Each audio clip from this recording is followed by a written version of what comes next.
दोस्तों, सैटेलाइट के बारे में तो आपने सुना ही होगा, लेकिन क्या आप जानते हैं कि सैटेलाइट क्या है और ये कैसे काम करता है? तो चलिए आज हम आपको अपनी इस वीडियो में बतलाते हैं सैटेलाइट के बारे में कि आखिर सैटेलाइट क्या है और ये काम कैसे करता है। दोस्तों, हो सकता है कि आपने पता लगाने की कोशिश की हो कि सैटेलाइट क्या है और वह कैसे काम करता है, वह हवा में कैसे टिकी रहती है, लेकिन शायद बाद में आपका ध्यान इतना ज़्यादा ना रहा हो, क्योंकि अक्सर सैटेलाइट जो है वह हमसे बहुत दूर होती है, उसे हम देख नहीं पाते। और ऐसे भी दोस्तों, जिन चीज़ों को हम लोग देख नहीं पाते उसकी वैल्यू हमारे लिए कम हो जाती है। लेकिन क्या आप जानते हैं कि आप डेली लाइफ में जितने भी काम करते हैं उनमें से बहुत से काम ऐसे हैं जो कि डिपेंडेंट हैं सैटेलाइट के ऊपर। फिर तो चाहे आप टीवी देख रहे हों या फिर आप अपना मोबाइल चला रहे हों या मोबाइल में जीपीएस यूज़ कर रहे हों या फिर आप किसी दूसरे देश में फ़ोन कॉल भी करते हैं, तो यहाँ पर भी यह सभी काम किसी ना किसी सैटेलाइट के ज़रिए ही संपन्न हो पाते हैं। दोस्तों, आज हम आपको ऐसे ही दिलचस्प फैक्ट के बारे में बताएंगे, तो वीडियो को अंत तक जरूर देखें। वीडियो पसंद आए तो लाइक जरूर करें और चैनल को सब्सक्राइब भी करें। फैक्ट नंबर 1, सैटेलाइट एक बहुत ही कॉमन शब्द है। इसका मतलब यह है कि एक छोटा सा ऑब्जेक्ट जो अपने से कई बड़े किसी ऑब्जेक्ट के चारों तरफ चक्कर काट रहा हो, फ्री स्पेस में या फिर हवा में। तो दोस्तों, यहाँ पर इसका मतलब यह हुआ कि जो चाँद है वह पृथ्वी की एक सैटेलाइट ही है। लेकिन दोस्तों, चाँद को हम सब ने नहीं बनाया, वह अपने से ही वहाँ था, इसलिए वह एक नेचुरल सैटेलाइट है। वह मानव निर्मित सैटेलाइट नहीं है, क्योंकि चाँद पहले से ही था। फैक्ट नंबर 2, बात करते हैं मानव निर्मित सैटेलाइट के बारे में, जिसको कि मानव ने बनाया और फिर उसे अंतरिक्ष में छोड़ दिया गया। और फिर उस सैटेलाइट से हम जो भी काम करवाना चाहते हैं वह सैटेलाइट वहीं करता है, वह हमारी मदद करता है। और दोस्तों, सैटेलाइट एक छोटे से टिन के डब्बे के बराबर भी हो सकता है और एक बड़ी ट्रक के जितने भी बड़ा हो सकता है। फैक्ट नंबर 3, दोस्तों, उनके काम के अनुसार सैटेलाइट कितनी भी ऊंचाई पर रहेगी, जितनी तेज़ी से वह घूमेगी, यह सभी चीज़ें बदलती रहती हैं। यह इस बात पर डिपेंड करता है कि इस सैटेलाइट को अंतरिक्ष में किस काम के लिए छोड़ा गया है या भेजा गया है। फैक्ट नंबर 4, दोस्तों, सारे सैटेलाइट की बनावट ज़्यादातर एक जैसी होती है। आपने अक्सर फोटो में देखा होगा, सैटेलाइट में बड़े बड़े पैनल्स लगे हुए, वह सैटेलाइट में लगे हुए सोलर प्लेट्स होते हैं, जिससे सैटेलाइट अंतरिक्ष में सूर्य की ऊर्जा से अपनी एनर्जी लेती है। जिसके बाद जो सैटेलाइट की मेन बॉडी है उसमें सैटेलाइट का सारा सर्किट डिज़ाइन किया जाता है।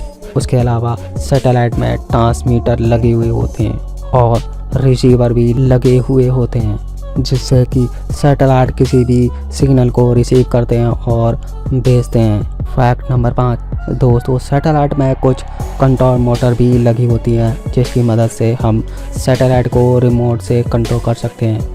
रिमोट की मदद से सैटेलाइट को थोड़ा बहुत एडजस्ट कर सकते हैं, जैसे कि उनका ऑर्बिट चेंज करना या फिर उनकी एंगल चेंज करना या फिर कनेक्टिविटी की प्रॉब्लम को सॉल्व करना।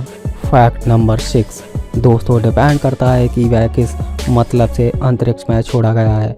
जैसे कि कोई सैटेलाइट स्कैनिंग के लिए छोड़ा गया है तो उसमें स्कैनर लगा हुआ रहेगा, और कोई सैटेलाइट अगर फ़ोटो लेने के लिए छोड़ा गया हो तो उसमें कैमरा लगे हुए होंगे।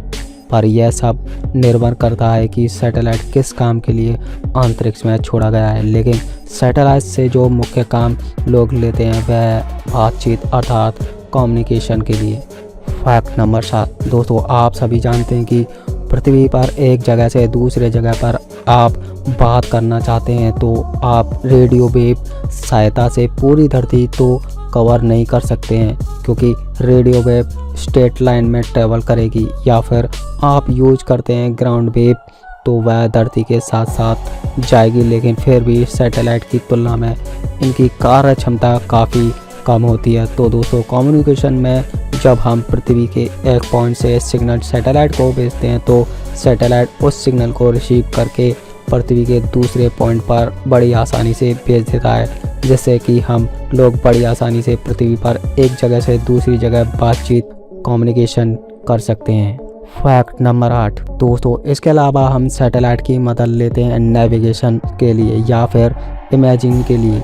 तो दोस्तों यहाँ पर इसी बेसिस पर सैटेलाइट जो है वह हमारे लिए काम करते रहते हैं। लेकिन सबसे बड़ा सवाल है कि सैटेलाइट हवा में टिकता कैसे रहता है। दोस्तों इसको लेकर बहुत ही सरल नियम है जो कि बनाया था जॉन गैपलन ने, और उन्होंने ये बताया था कि अगर किसी भी ऑब्जेक्ट को स्पेस में रहना है और किसी और ऑब्जेक्ट के ऑर्बिट में चक्कर लगाना है, तो अगर वह एक फिक्स्ड स्पीड में फिक्स्ड वेलोसिटी पे मूव करता रहता है और अगर वह अपने फिक्स्ड दूरी को तय करते रहता है तो ऐसे में वह टिका रहेगा। फैक्ट नंबर 9 दोस्तों, उसकी जो स्पीड है वह काउंटर बैलेंस करती है उस ग्रेविटेशनल फोर्स को। लेकिन यहाँ पर जो सैटेलाइट की स्पीड है वह बदलती रहती है। डिपेंड यह करता है कि कितनी ऊंचाई है, कितनी दूरी है उस छोटे ऑब्जेक्ट और उस बड़े ऑब्जेक्ट के बीच में। तो धरती के जो सबसे नज़दीक सैटेलाइट है वह बहुत ही तेज़ी से चक्कर काटती है और जो सैटेलाइट धरती से बहुत दूर है वह थोड़ा स्लो चक्कर काटती है। लेकिन सभी का प्रिंसिपल वही है और इसलिए वह हवा में टिकी रहती है। तो दोस्तों ये थे सैटेलाइट से जुड़े बहुत ही दिलचस्प फैक्ट। आपको ये फैक्ट कैसे लगे कमेंट करके हमें ज़रूर बताएं। वीडियो अच्छा लगा हो तो वीडियो को लाइक करें, चैनल को सब्सक्राइब करें। मिलते हैं ऐसे ही मज़ेदार और ज्ञानवर्धक फैक्ट के साथ।